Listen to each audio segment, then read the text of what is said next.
Have you ever stopped to truly reflect on what it means to grow older? Not just in years, but in spirit. What happens when the familiar faces you've always counted on start to drift away? When the rooms that once echoed with laughter now sit in silence? This isn't just a story about aging, it's about resilience, about learning to embrace the years ahead with purpose and meaning. Meet Jack Thompson. At 62, he's lived through the highs and lows of a full life. The love of his life, Sarah, is gone, leaving behind a quiet house filled with memories and an ache that never quite fades. His children, Adam and Emily, are grown, busy with their own families and responsibilities. Jack knows they love him, but the days between their visits grow longer, and the solitude stretches out like an endless road. Why should you listen to Jack's story? Because in many ways, his journey mirrors what so many of us will one day face. Through his experiences, you'll discover what it means to navigate loss, rebuild connections, and find joy even in unexpected places. You'll witness the moments that force him to make life-altering decisions, from considering a nursing home to embracing new companionship when it seemed impossible. Most importantly, you'll see how Jack found a way to reclaim his independence and take control of his own happiness. No matter what life threw his way, it all started with a quiet house, a home that had once been filled with laughter, bustling with the energy of a young family, now stood still. The days stretched endlessly, with Jack moving from one room to another, each space holding echoes of the past. The smell of Sarah's favorite perfume still lingered in their bedroom. The chair she always sat in remained untouched. He could still hear her voice in his mind, could still see her in the details of their life together. One evening, as he sat alone, staring at a cold dinner he had no appetite for, the phone rang. It was Adam. "Dad, I might not be able to make it tonight. Work's keeping me late," his son said, voice tinged with guilt. Jack swallowed the lump in his throat, forcing a smile into his voice. "That's okay, son. Don't worry about me." The call ended, leaving him in a silence that felt heavier than before. He understood, he really did. But understanding didn't make the loneliness any easier. The next day, his old friend John stopped by, a man who had lived just down the street for years, both of them raising their families side by side. But things had changed. "It's just you now, huh?" John said, his voice carrying a weight of its own. Jack nodded. "Yeah. You too?" John let out a sigh, rubbing the back of his neck. "Yeah. Wife's always busy, kids caught up in their own lives. You ever think about what happens when you're really alone? When there's no one left to check in on you?" Jack had thought about it more than he cared to admit. The question sat between them like a shadow, impossible to ignore. A few days later, Emily visited, bringing Noah, her young son. She barely had time to stay. "Dad, we just stopped by for a bit. I have to pick up Tom in a few minutes," she said, already halfway to the door. Jack smiled, ruffled Noah's hair, and waved them off. But as he closed the door behind them, the house felt colder than before. He leaned against the wall, pressing his palm to his forehead. Was this it? The golden years people talked about? Because all he felt was an unbearable emptiness. That night, staring at the ceiling, the question John had asked replayed in his mind. What happens if you're completely alone? Jack wasn't sure how long he lay awake, but by morning he knew one thing. He couldn't keep living like this. So he made a decision. A simple one, really, but it was the first step. He started walking to the park every morning. The fresh air, the movement, the distant sounds of life happening around him. It was something. It reminded him that he was still here, still breathing, still capable of change. And then, one evening, he visited the community center, just to see. Just to be somewhere other than the four walls that held his solitude captive. He sat at a chess table, watching as others played, their laughter filling the space. It had been so long since he had been part of something. It was there, in that small act of stepping out of his isolation, that he met her. Margaret, a woman with silver hair and bright eyes who carried herself with a liveliness that made Jack feel like he had been asleep for years. They talked, about their children, about the small joys they had forgotten, about the weight of loneliness and how it crept into every corner of life if you let it. Margaret wasn't Sarah, and Jack wasn't looking to replace what he had lost. But for the first time in a long time, he didn't feel quite so alone. They started spending time together, simple things, grocery shopping, taking walks, sharing meals. The house, once filled with silence, had the soft hum of conversation again. Jack had forgotten what it felt like to wake up and look forward to the day. But life, as he had learned, had a way of shifting just when you found your footing. One evening, Margaret received a phone call. Her son was getting married. He wanted her to move back home, to be close, to be part of his new life. Jack saw the hesitation in her eyes, the way her fingers trembled as she held the phone. "I don't want to leave," she admitted, voice barely above a whisper. Jack reached for her hand, squeezing it gently. "You need to go. Family is important." The words felt like glass in his throat, but he knew they were the right ones. And so Margaret packed her things. Jack drove her to the bus station, the weight of the moment pressing down on him like a stone. She turned back one last time before stepping onto the bus, eyes filled with something unspoken. Jack waved, and then she was gone. The silence returned, but it was different now. It wasn't the quiet of emptiness, it was the quiet of memories, of a time well spent, however brief. But it also left him with a truth he could no longer ignore. He needed more than just fleeting connections. He needed security. He needed a plan. And so, after weeks of thought, he made another decision. A nursing home. Not because he was giving up, but because he was choosing to be surrounded by people. Because he refused to let loneliness be the final chapter of his life. His children were hesitant, unsure. "Are you sure, Dad?" "It won't feel like home," Adam had said. Jack had smiled. "Home isn't a place, son. It's the people you surround yourself with." And so Jack packed his things, one by one, carefully choosing what to bring, what to leave behind. He wasn't just moving into a new place, he was stepping into a new life. And he was ready. When Jack arrived at the nursing home, he felt a mix of emotions, uncertainty, a strange relief, and a quiet hope that maybe this was the right choice. The building itself was welcoming, surrounded by well-kept gardens and wide windows that let the sunlight pour in. It wasn't home, but it wasn't lifeless either. The staff greeted him with warm smiles, leading him to his new room, a small but comfortable space with a window overlooking a quiet walking path. He placed his suitcase on the neatly made bed and exhaled deeply. This was it. A new beginning. The first few days felt odd, like stepping into a different world. The residents moved about in small groups, some playing cards, others reading in silence, a few simply staring into space, lost in their own thoughts. Jack observed them all, wondering where he fit in. Mealtimes were a mixture of quiet clinking silverware and low conversation, and though the food was better than he expected, he found himself eating without much thought. He had spent years cooking meals for himself, sitting at his kitchen table alone. Now, even in a room full of people, he felt that same lingering solitude. But then something changed. One afternoon, as he sat by the window, watching the leaves dance in the wind, an older man approached his table. "Mind if I sit?" The voice was gruff, but not unkind. Jack glanced up to see a man with a sturdy frame, his face lined with years of both hardship and humor. He introduced himself as Mr. Robinson, a long-time resident. "You're new here," he stated more than asked, studying Jack as if trying to determine what kind of man he was. Jack nodded. "Yeah, still getting used to it." Mr. Robinson leaned back in his chair, nodding as if he understood completely. "It takes time. But it's not so bad once you get to know people." He gestured toward the game table across the room. "You play chess?" Jack hesitated, then shrugged. "It's been a while." Mr. Robinson grinned. "Then let's see if you've still got it." That evening, for the first time in a long while, Jack found himself truly engaged. The chessboard between them became a battlefield of strategy and patience, each move met with a knowing glance or a quiet chuckle. It wasn't just about the game, it was about the connection, the simple act of sitting across from someone who saw him, who spoke to him not as an old man, but as an equal, as a friend. As the weeks passed, Jack settled into the routine.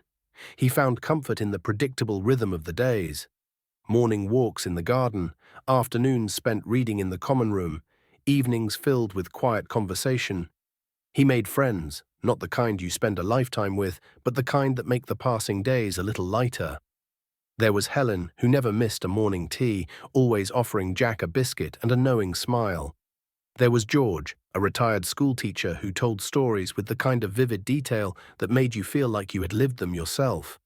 And of course, there was Mr. Robinson, who never let Jack win a single game of chess, no matter how hard he tried. Despite the newfound sense of belonging, there were still moments when the loneliness crept in. Nights were the hardest. The bed felt too big, the silence too deep. Jack would lie awake, staring at the ceiling, memories of Sarah washing over him like a tide he couldn't hold back. He missed her voice, her laugh, the way she used to hum while washing the dishes. Some losses never truly fade, they simply settle into the background, a quiet ache that becomes part of you. Then, one afternoon, everything shifted.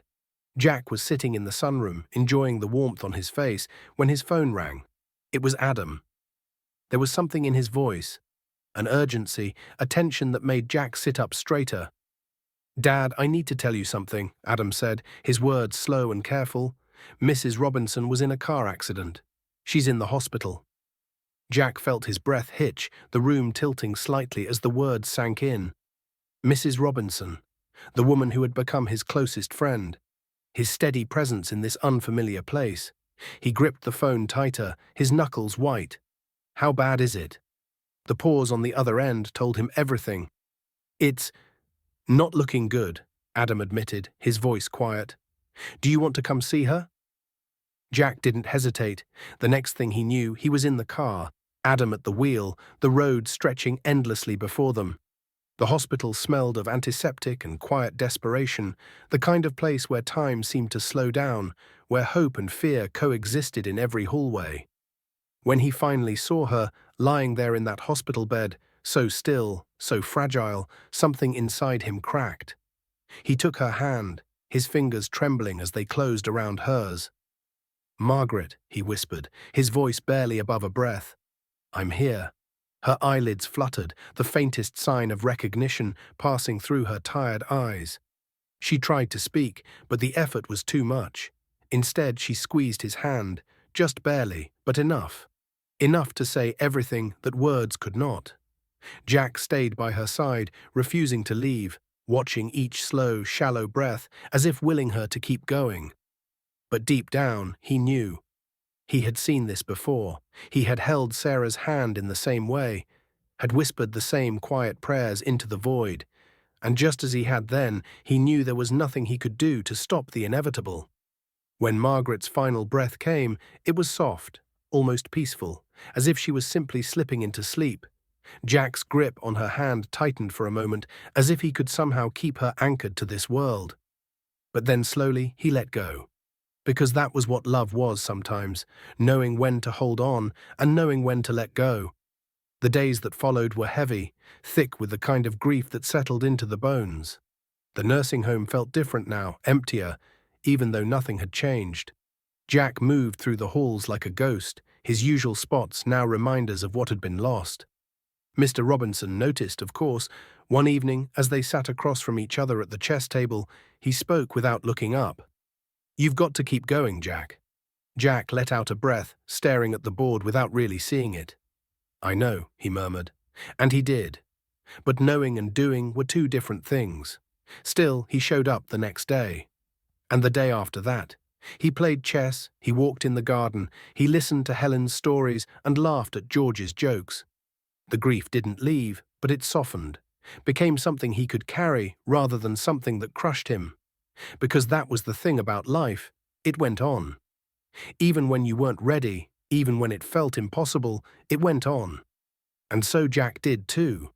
As time moved forward, Jack found himself adapting to the quiet, steady rhythm of his days in the nursing home. The loss of Margaret weighed on him, but he carried it differently now. It no longer crushed him beneath its weight. Instead, it settled into his bones like a familiar ache, something he had learned to live with. He still went to the chess table every evening, still walked the garden paths where he and Margaret once shared their thoughts, but now there was an unspoken understanding that life had shifted, as it always did. Mr. Robinson had become a steady presence in his life, a man who rarely spoke about emotions but somehow understood everything without words. One evening, as they set up the chessboard, Robinson glanced at Jack and said, "You're not as lost as you were when you got here." Jack paused, considering the statement. He wasn't sure if it was a compliment or simply an observation, but either way, it was true. The nursing home wasn't home, not in the way his old house had been, not in the way life with Sarah and the kids had been, but it had become something else, a place where he belonged, even if only for this chapter of his life. Still, there were moments when the loneliness crept in, unexpected and sharp, catching him off guard in the middle of a conversation or a quiet moment before bed. It wasn't just about Margaret, or even Sarah, it was about time itself, the way it took and took, leaving behind only memories that felt both precious and painfully distant. One afternoon, as Jack sat by the window watching the rain drizzle down the glass, his thoughts wandered to Adam and Emily. He had raised them to be strong, independent, capable of standing on their own, and they were. But he had also hoped they would still see him, still think of him as someone they needed, someone who mattered in their everyday lives. The truth was, they had their own worries, their own families, and while they loved him, he was no longer at the center of their world. It was a hard truth to swallow, but it was a reality he had come to accept. That night, as he lay in bed staring at the ceiling, he thought about what his life had become. It wasn't bad. He had company, meals at regular times, a structured routine that kept him engaged. But was that enough? Was simply existing enough? The next morning, he made a decision. Jack started seeking out more conversations, more moments of connection. He joined a book club at the nursing home, even though he hadn't read anything beyond the newspaper in years. He found himself laughing more, engaging more, stepping out of the quiet comfort he had wrapped himself in. It was a strange thing, realizing that even in old age, you could still change, still grow. One afternoon, as he sat in the garden, feeling the warmth of the sun against his skin, he overheard two residents talking about an upcoming trip. An organized visit to a nearby lake, a chance to step outside the familiar walls of the home. Jack had never considered joining one of these trips before, but something in him stirred. Maybe it was time to do something different. When the day came, he found himself on the bus, surrounded by the low hum of conversation, the excited chatter of those who hadn't been outside in weeks or even months. The lake was beautiful, stretching wide and endless beneath the sky. Jack stood at the edge of the dock, inhaling deeply, letting the scent of water and earth fill his lungs. It reminded him of summers with Sarah, of family vacations long before the kids had grown up and life had taken them in different directions. He sat on a bench near the water, watching as the sunlight danced across the ripples. A woman sat down beside him, her silver hair catching the light. He had seen her before, passing in the hallways, sitting quietly at meals, but they had never spoken. "It's beautiful, isn't it?" she said, her voice gentle. Jack nodded. "Yeah, it really is." She turned to look at him, her eyes warm, kind. "I'm Eleanor." He hesitated for just a moment before offering a small smile. "Jack." And just like that, another chapter began. Jack hadn't expected much from that brief introduction, but Eleanor had a way of making conversation feel easy, effortless. She wasn't overbearing, didn't pry into his past like some others did when they first met him. Instead, she simply talked about the things in front of them. The way the wind rippled across the lake, how the birds dipped into the water and soared again, the sound of laughter from the other residents as they fed ducks by the shore. It was peaceful, the kind of interaction that didn't demand anything from him but still left him feeling lighter, as if some invisible weight had been momentarily lifted. As the group made their way back to the bus, Eleanor walked beside him, their pace unhurried. "You don't talk much," she observed with a smile. Jack chuckled. "Guess I've gotten used to keeping to myself." She nodded, as if she understood completely. "Silence can be a good companion," she said, "but it can also be a thief." That line stuck with him long after they returned to the nursing home. Silence had become a constant in his life. He had embraced it, wrapped it around himself like a shield. But was it also robbing him of something? Of connection? Of new moments waiting to be lived? That night, as he lay in bed, he thought about all the ways he had pulled back, Not just from life, but from people. Maybe it was time to open a door or two just to see where they led. Over the next few weeks, Eleanor became a regular part of his days. They didn't plan it, didn't label it as anything specific, but somehow they always found themselves sitting together in the common room or walking the garden paths after dinner. She was different from Margaret, different from Sarah, less of a force pushing him forward, more of a steady presence walking beside him. She had her own stories, her own losses, her own wisdom carved from years of experience. And she never rushed him to share his own, she simply let him be, and that in itself made him want to share more than he ever thought he would. One afternoon, as they sat under the shade of an old oak tree, Eleanor spoke about her late husband. "He was the love of my life," she said, her voice soft but steady. "But loving someone doesn't mean you stop living when they're gone. It just means you carry them with you in a different way." Jack turned that thought over in his mind. For so long, he had felt like moving on in any way was a betrayal of Sarah's memory, of the love they had built together. But Eleanor was right. Love didn't end when someone was gone. It simply changed form. It lived in the choices you made, in the memories you cherished, in the quiet ways you honored the life you once had. That evening, as Jack walked back to his room, he passed the small bookshop set up in the home's recreation area. He paused, eyeing the selection of paperbacks. Sarah had always loved to read. She used to tell him stories about the books she devoured, pulling him into those worlds even though he rarely read himself. On impulse, he reached for a novel, flipping through the pages. Maybe it was time to start reading, to find out what she had loved so much about it. The days continued in their slow, gentle rhythm, and Jack found himself settling into something that resembled contentment. He wasn't chasing happiness. It was different from when he was young, when joy was something that burned bright and fast. This was quieter, softer. It was in the simple pleasure of a morning cup of coffee, the warmth of the sun on his face, the familiar laughter of the people around him. It was in his chess games with Mr. Robinson, in the conversations with Eleanor that stretched into the evening, in the pages of books that took him places he had never been.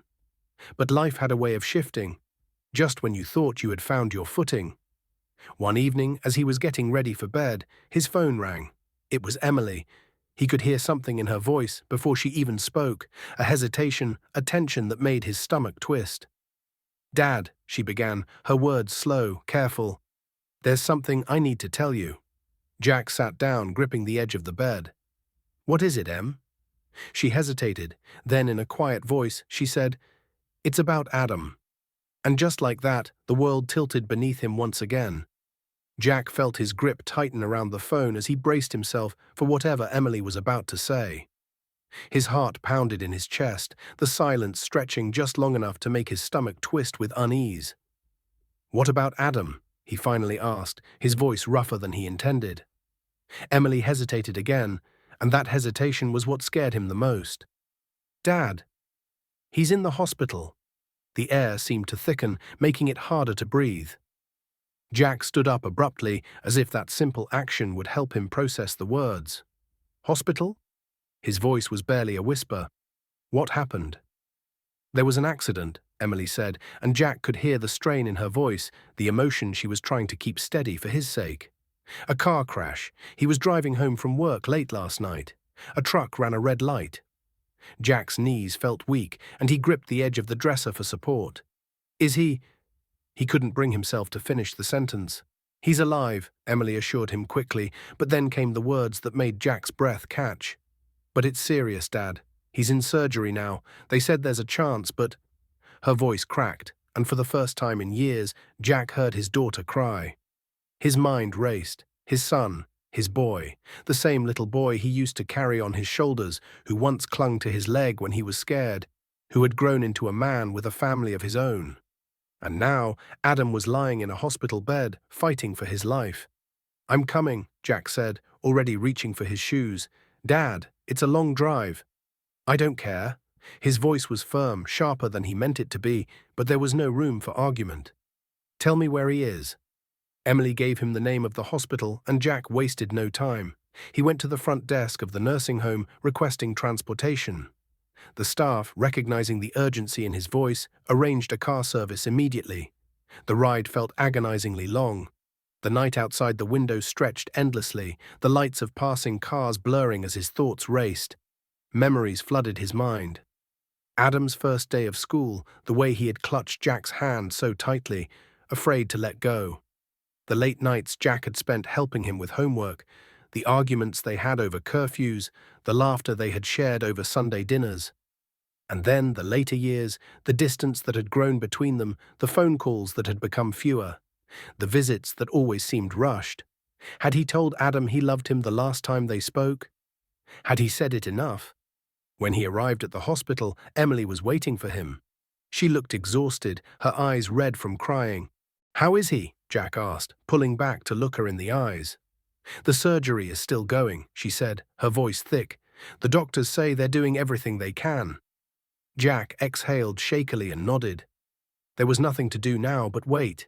And waiting, he realized, was its own kind of torture. The hours passed in slow, agonizing stretches. Jack sat in the hospital hallway, hands clasped together, staring at the tiled floor as though it held answers. People came and went. Doctors, nurses, other families pacing with the same worried expressions. Every time a door opened, his head snapped up, his heart lurching. But it was never the doctor he was waiting for. At some point, Mr. Robinson called. Jack had forgotten he even had his phone in his pocket. "Hey, kid," the old man's gruff voice came through. "I heard what happened." Jack swallowed hard, rubbing a hand over his face. "Yeah. You holding up?" He wanted to say yes, to sound strong, but what was the point in lying? "I don't know," he admitted, his voice quieter than he meant it to be. Mr. Robinson didn't offer empty words of comfort. Instead, he just said, "I'm here when you need to talk." And somehow, that was enough. Finally, the door to the operating room opened, and a doctor walked out. Jack and Emily shot to their feet, their hearts pounding. The doctor looked tired but composed.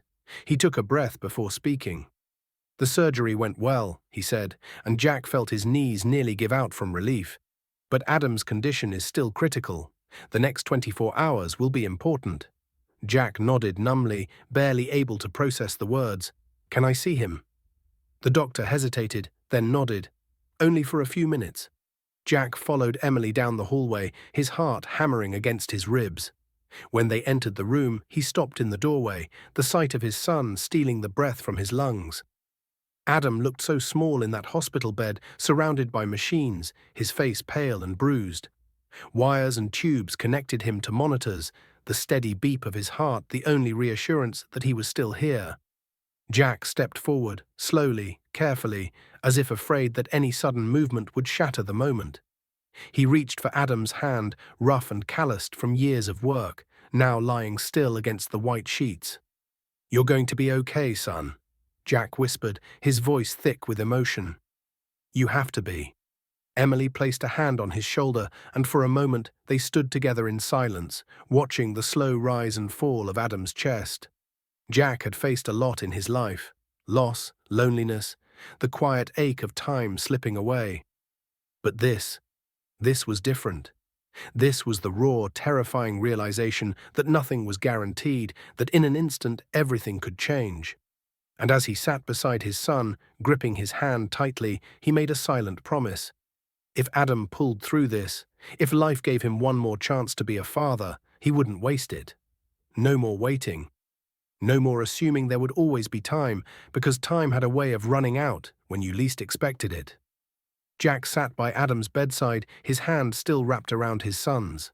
The rhythmic beep of the heart monitor was the only sound filling the room, steady but fragile, a quiet reminder of how close things had come to slipping away. He had seen people fight for life before, Sarah in her last days, Margaret in the hospital, but this was different. This was his son. His boy. The thought of losing him sent a shudder through his body, a fear deeper than any he had ever known. Emily sat on the other side of the bed, her hands folded in her lap, eyes fixed on Adam's face as if willing him to wake up. Jack wished he could tell her that everything was going to be okay, that Adam would open his eyes any minute now, that they'd all laugh about this scare later. But he had lived too long, seen too much to make promises like that. Instead, he just reached for Emily's hand and squeezed it gently. She squeezed back, her fingers trembling.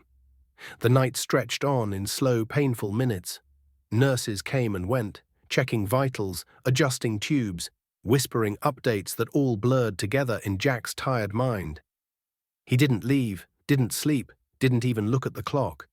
Time didn't matter, only Adam mattered. It wasn't until the early hours of the morning that Jack felt a slight movement. It was barely noticeable, just the faintest twitch of fingers beneath his hand. But he felt it. His breath caught, his eyes snapping to Adam's face. And then, slowly, painfully, his son's eyelids fluttered open. For a moment, Adam just stared, unfocused, his breathing slow and shallow. Jack leaned forward, every muscle in his body tensed with anticipation. "Adam?" His voice was hoarse, thick with exhaustion and hope. Adam blinked, his gaze moving sluggishly around the room before landing on Jack. His lips parted, but no sound came at first. Then finally, in a voice so faint it barely made it past his lips, he whispered, "Dad." Relief crashed over Jack like a tidal wave. He exhaled a breath he didn't realize he had been holding, his grip tightening around Adam's hand. "Yeah, son, I'm here." Emily let out a choked sob, covering her mouth with both hands as tears spilled freely down her cheeks. Jack could feel his own eyes burning, but he refused to look away, refused to let go. Adam's brow furrowed slightly, as if trying to piece things together. "What happened?" Jack swallowed hard, forcing his voice to remain steady. "You were in an accident, a bad one." He hesitated, then added, "But you made it, son. You're still here." Adam's gaze drifted to the ceiling, and for a long moment he didn't say anything.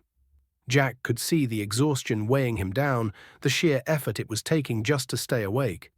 But then, finally, his lips curved into the smallest, weakest smile. "Guess I got lucky." Jack let out a soft chuckle, the sound raw and filled with emotion. "Yeah," he murmured. "Yeah, you did." Adam's fingers tightened ever so slightly around Jack's, and that simple movement, small, almost insignificant, meant everything. It meant he was still fighting. It meant he was still here. Over the next few days, Adam slowly began to recover. He was weak, unable to do much more than sleep, but the color gradually returned to his face and his voice grew stronger. Jack remained by his side, refusing to leave, his own exhaustion an afterthought. He had spent too much of his life waiting, watching time slip away, but not this time. This time, he would be present. Emily stayed as well, taking shifts with Jack, but even when she stepped out, Jack remained. He told Adam stories about his childhood, about the silly things he and Emily used to do when they were kids, stories he hadn't thought about in years. He talked about the old house, the way Sarah used to hum while cooking, the lessons he wished he had taught his children sooner. One evening, as the sun cast long shadows across the hospital room, Adam turned his head toward Jack and said, "Dad, I'm sorry." Jack frowned, shifting in his chair. "Sorry, for what?" "For not visiting more, for letting life get in the way." Adam's voice was quiet, tinged with guilt. "I should have been around more. You deserved better." Jack felt something in his chest tighten. He had waited years to hear those words, had spent so many nights wondering if his children truly understood the loneliness that had crept into his life. But now, looking at his son, bruised, battered, alive, he realized something. It didn't matter anymore. He shook his head. "No, son," he said, his voice firm. "I'm the one who should have reached out more. I let you and Emily go off into your own lives and never told you how much I needed you. I thought I was doing the right thing by giving you space, but maybe I was just afraid of being a burden." Adam's brows furrowed. "Dad, you could never be a burden." Jack let out a breath, running a hand over his face. "I know that now." He met his son's gaze, his expression softer.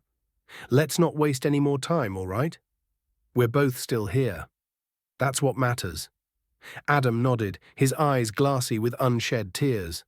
"Yeah, that's what matters." It was a simple promise, one that didn't need grand gestures or dramatic speeches. It was an understanding, a mutual decision to make the time they had left truly count. When Adam was finally discharged, Jack was there, helping him into the wheelchair, making sure he had everything he needed. Emily handled the paperwork, but Jack stayed close, his protective instincts in full force. He knew Adam would recover, that he would go home to his wife and kids and continue building his life. But something had shifted between them. In the car ride back to Adam's house, Jack watched his son from the corner of his eye. He was tired, still healing, but there was something lighter in his expression. "You know," Adam said suddenly, "maybe you should come stay with us for a while." Jack blinked, caught off guard. "Stay with you?"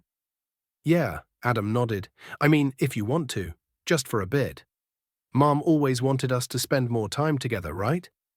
Jack smiled, feeling a warmth spread through his chest. She did. He glanced out the window, watching the world pass by, and for the first time in a long while, he felt something he hadn't expected. He felt home. Jack hadn't planned on staying long, but the days stretched into weeks, and before he knew it, he had settled into life at Adam's home. It was different from the quiet of the nursing home, different from the solitude he had grown used to. Here, there was movement, noise, the kind of life that had once filled his own home when his children were young.